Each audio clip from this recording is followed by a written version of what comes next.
Well, I'm sitting in the library. I'm surrounded by a bunch of books, and it's kind of fun to think about. If you took any one book off the shelf, you might read a story about a specific person or the general human condition.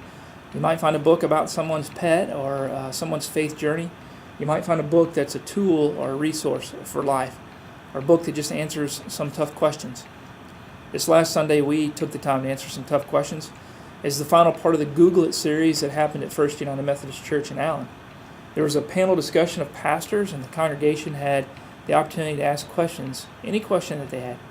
And so there were questions about what's heaven like and who gets in and who's out, about other faith denominations, about predestination, about the sacraments, about evil, and the list goes on and on.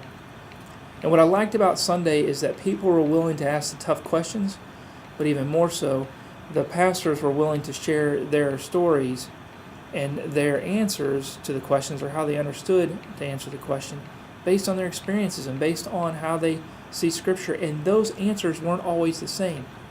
But we were willing to not only share our answer, but we were willing to listen to the answer of others. And so as you continue your story in life, as you continue your journey, be willing to ask the tough questions.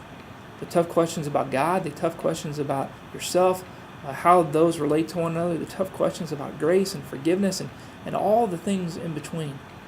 Because when we ask the tough questions, we have a better understanding of not only who we are, but who God is and who God is calling us to be in this world.